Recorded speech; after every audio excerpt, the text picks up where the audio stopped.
Hi everyone, my name is David McGuigan. I'm an entrepreneur from County Derry. I love to work.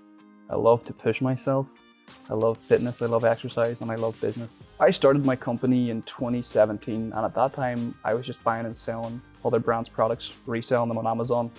And I'd done that for years. I was always selling on Amazon. And then I ran into some issues with Amazon. I started Greedy Gwyn in 2020, and I was 22 years old.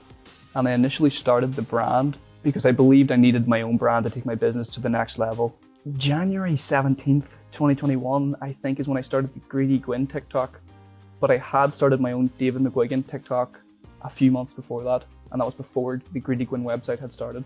I was 100% surprised whenever I started the takeoff. However, when I started posting videos, I knew there was something there, something huge, because I had been posting videos on YouTube for years, videos on Instagram for years, and no one was seeing them. You know, in comparison to this year, you're posting a video and tens of thousands, if not hundreds of thousands of people are seeing it. So I knew there was a huge opportunity. But the negative TikTok comments has been a hard one to navigate. All the people crapping on your boy for the past 4, 5, 6 months, comment down below, roast me, give me that stuff. I reply to so many comments and I engage with so many comments that there has been times where it's been hard for me because these comments are rattling around in my brain. You know, when you can start to believe the things that people say, I feel like I'm better at it now. You know, I know myself more, and I know that someone putting out a negative comment, just, they're not in a good place. You know, if you're putting something out negative, it's not coming from a good place. You know, so really trying to lean into that whenever I read these comments and not take it personally.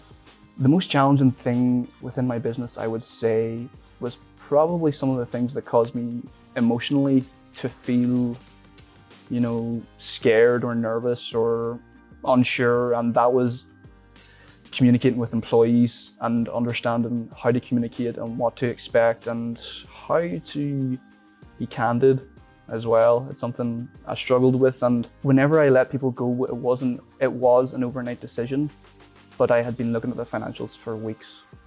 And I had finally got a full picture on how big the losses were, and they were tens of thousands in 2 or 3 months. So I knew overnight the salaries is the biggest thing, and you have to cut it. You have to cut it. Pressure builds slowly, so it's kind of hard to notice it at the time. But where I am now, removed 4 or 5 months from the situation, I could just see that there's been times in the business where I've committed myself 24/7 to it and put everything else out the window. Physical health, I'm not exercising, I'm not eating right, sleep doesn't matter. The only thing that matters is that I'm working on the business. And that was being detrimental.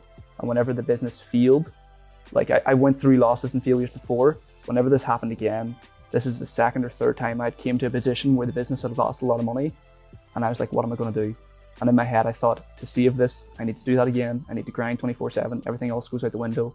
And I said, I'm not doing that, because I've done that a couple of times and it would be a bad decision. And I also don't want to give up the gymnastics and all these things I'm loving. And I just felt with good conviction that just wasn't the right decision. It did take me some time to bounce back into a more positive mindset after I faced those struggles.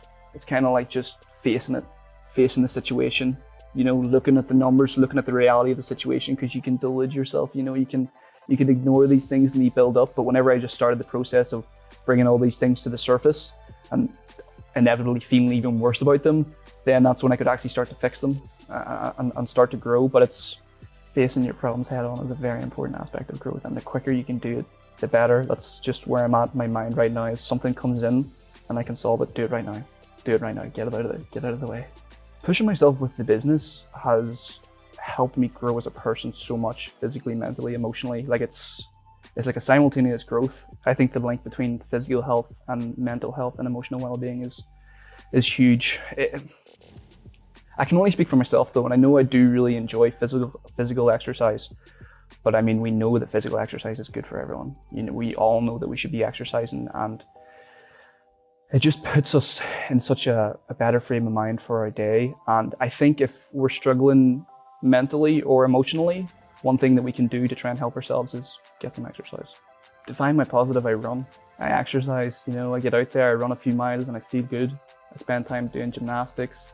I spend time working, engaging with problems. I love problem solving, and just things that make me feel confident and things that I know that I like to do. That makes me feel, that just lifts my spirit.